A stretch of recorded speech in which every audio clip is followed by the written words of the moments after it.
Bem-vindos ao Filosofando com Jack.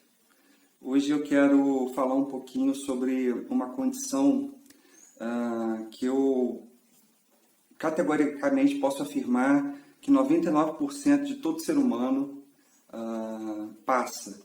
E é uma condição aqui que eu estou colocando analogamente semântica que a gente entende por escravidão. É um assunto um pouco controverso também, vocês vão achar aí várias pessoas falando de maneiras distintas sobre esse assunto, e eu vou tentar construir aqui a minha linha de raciocínio e dar minha posição sobre isso.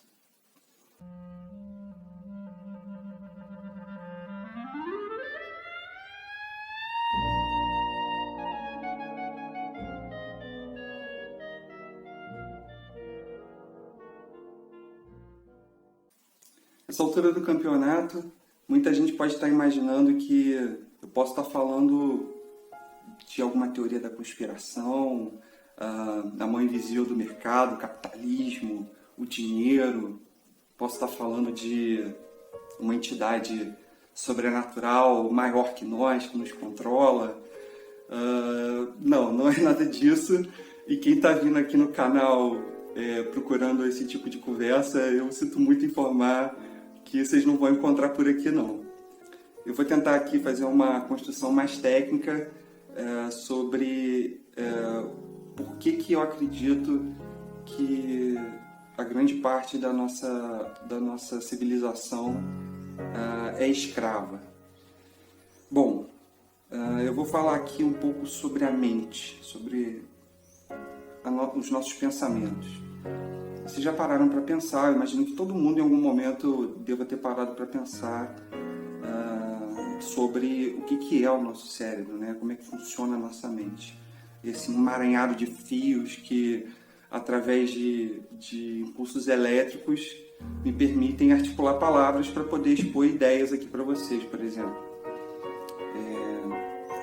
E, realmente, o cérebro é uma máquina muito complexa, muito complicada, e que talvez a gente nunca consiga replicar isso de uma maneira eficiente, né?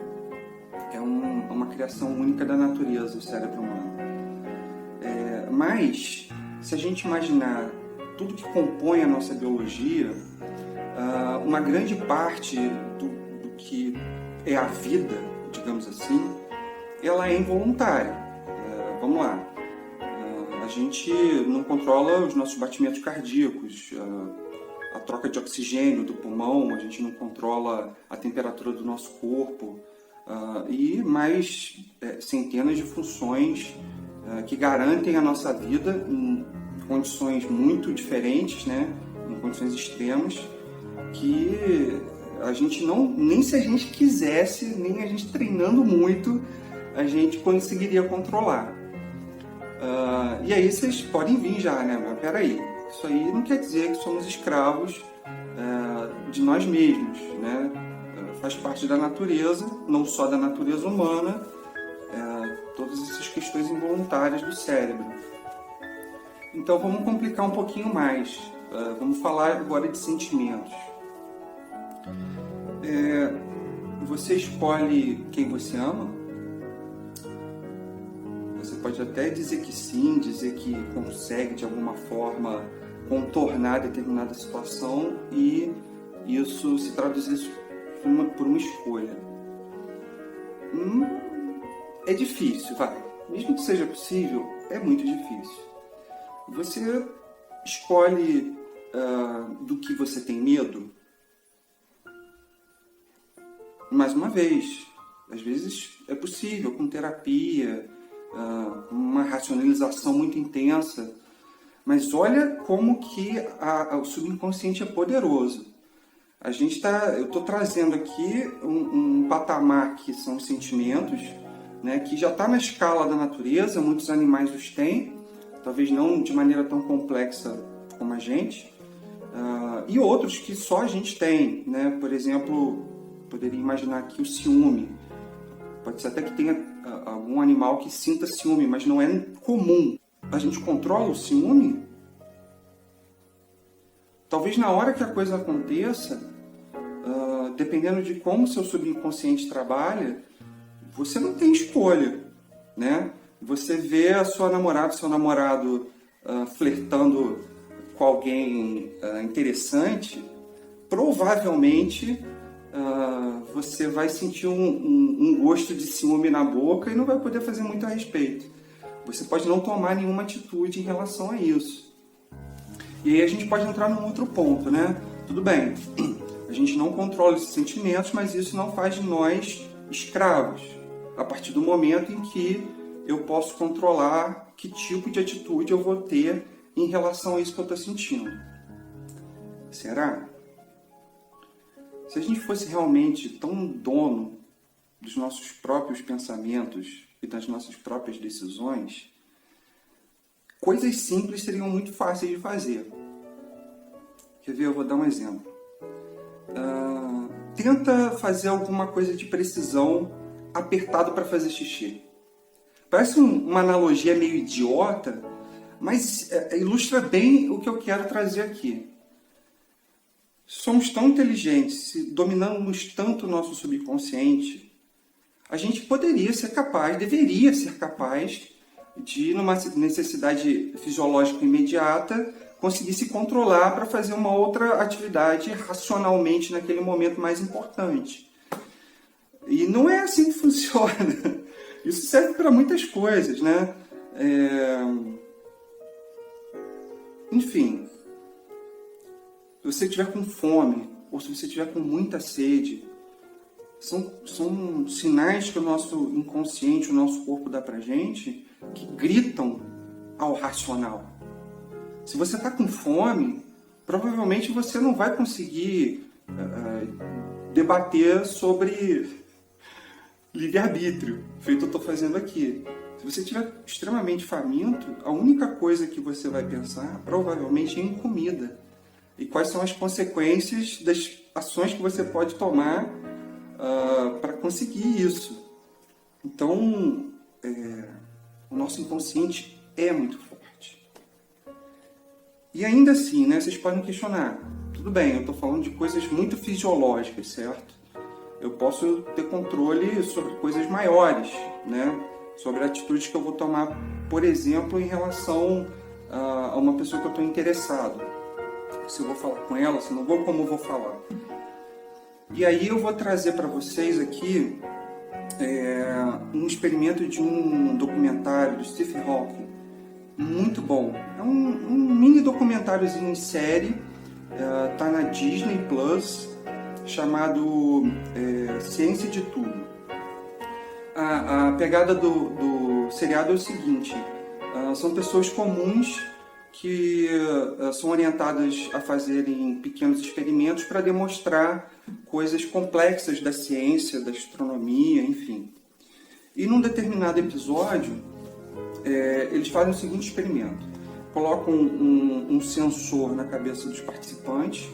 Esse sensor mapeia a intensidade cerebral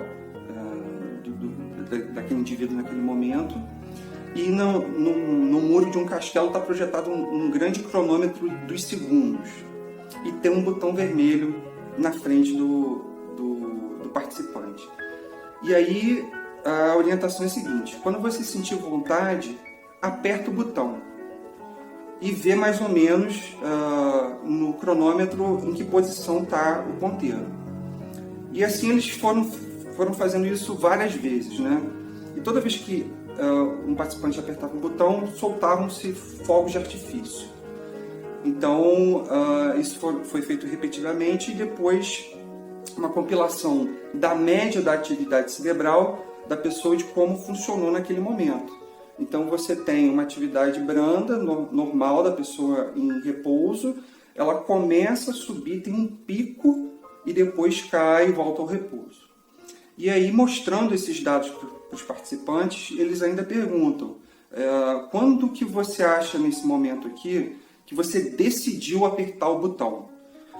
Considerando que esse pico aqui é exatamente o momento em que os fogos são liberados e a atividade cerebral despenca, em que momento você acredita que você tomou a decisão de apertar o botão? E os participantes falaram, olha, um segundo mais ou menos antes de apertar, eu tinha decidido por fazer isso. Só que a curva ascendente antes do pico da decisão demonstra que não é bem assim. Que o cérebro inconsciente começou a trabalhar meio segundo antes da parte racional do pensamento ser ativada. E aí, nesse meio segundo, a gente racionalmente justifica para a gente mesmo que a gente quer apertar o botão e aperta. Então, isso foi só uma demonstração de um experimento muito maior que já foi feito. É óbvio que isso não é prova de nada, mas a demonstração desse experimento diz que cerca de meio segundo antes da gente tomar uma decisão consciente, o nosso cérebro já está trabalhando. E o que eu estou falando aqui? O que eu estou falando aqui é de determinismo versus livre-arbítrio. Então, esse é um experimento abordando esse assunto. E é isso que eu estou tratando aqui nesse vídeo, né? Até que ponto a gente vive num universo determinista, em que está tudo previamente programado e a gente não acha que tem escolhas, mas não tem muito para onde fugir, ou se a gente de fato tem o livre-arbítrio, né? E a gente, essas noções, essas amarras biológicas que a gente tem são passageiras, são controláveis, são manipuláveis. O próprio Stephen Hawking acha que o universo é, de certa forma, determinista, que o nosso subconsciente ele é muito forte e a gente só tem a sensação de que somos livres. Se a gente for analisar a evolução das espécies, e aí é um ponto de vista que eu vou trazer aqui em muitos vídeos do canal, a gente tem uma tendência muito forte a fazer uma análise da condição da nossa sociedade num período histórico muito próximo à nossa expectativa de vida. Porque é natural a gente tentar enxergar o que vai ser melhor ou pior, no máximo daqui a 50, 60 anos, e tentar enxergar muito, tentar não, né? A gente acaba enxergando mais a condição que no máximo os nossos pais, os nossos avós viveram. Então, muita coisa que a gente fica preso numa discussão bilateral, eu acho que é por conta de a gente não abrir a linha de pensamento para milênios, eras no passado. E se a gente for analisar o desenvolvimento do cérebro na evolução das espécies, a gente tem uma proporção, uma questão de proporcionalidade muito bizarra. Vou explicar melhor. Vamos colocar aqui o surgimento do reino animal como um marco importante na evolução da vida. Isso aconteceu mais ou menos há 800 milhões de anos. No começo do reino animal, que os primeiros indivíduos que têm um sistema nervoso, que conseguem minimamente reagir de forma imediata ao seu entorno, surgiram. A gente está falando de 800 milhões de anos. Aí você pode dizer, tudo bem, a primeira forma de vida animal era muito primitiva, não se compara ao nosso cérebro. Vamos um pouquinho mais para frente, então. Surgimento dos mamíferos. A gente está falando de 200 milhões de anos. Os mamíferos, indiscutivelmente, já têm uma mente um pouco mais próxima à nossa, né? Eles têm sentimentos parecidos com o que a gente tem. Mas, quer ir um pouquinho mais para frente, vamos falar, então, do surgimento do Australopithecus, que foi o último ancestral entre o homem e os primatas, os outros primatas. A gente está falando de 6 milhões de anos. Se a gente vier mais próximo ainda, surgimento dos nossos primeiros primos, que, se eu não me engano, foi o Homo erectus, há mais ou menos 2,5 milhões de anos atrás. E se a gente for falar do Homo sapiens, aí a gente já cai para 200 mil anos atrás. Só que, mesmo no surgimento do Homo sapiens, ainda não está identificada a consciência humana que a gente conhece hoje. Isso aconteceu por volta de 70 mil anos atrás, por um período que a gente chama de Revolução Cognitiva, que foi, teoricamente, pelas informações que a gente tem, científicas, dão um indício do começo do pensamento do homem como a gente se identifica hoje. Por quê? Porque só a partir do desenvolvimento da parte cognitiva, do cérebro, do sistema cognitivo, é que o Homo sapiens foi capaz de imaginar. Então, para a gente ter consciência de si, para a gente se colocar no universo e conseguir interagir de forma proposital com o nosso meio, a gente precisa imaginar para gerar conhecimento, para entender, para pensar. Então, tem um salto muito grande nesse momento, há 70 mil anos atrás. Então, se a gente pegar e colocar isso numa proporção, né? Olha há quanto tempo o cérebro, independente de qual parâmetro você vai escolher, seja lá atrás, há 800 milhões de anos no surgimento do reino animal, ou seja, no surgimento do nosso primo mais antigo, o Homo erectus, que teoricamente já era inteligente, que foi há 2 milhões de anos atrás. Então, a gente tem o desenvolvimento da nossa parte cognitiva, da nossa parte racional, digamos assim, há 70 mil anos, comparado pelo menos a 2 milhões de anos de uma evolução natural do nosso cérebro. Então a gente está competindo com uma parte do cérebro que ficou milhões e milhões de anos se desenvolvendo e se especializou em fazer certas coisas, contra a parte racional que nasceu ontem, comparativamente na evolução das espécies.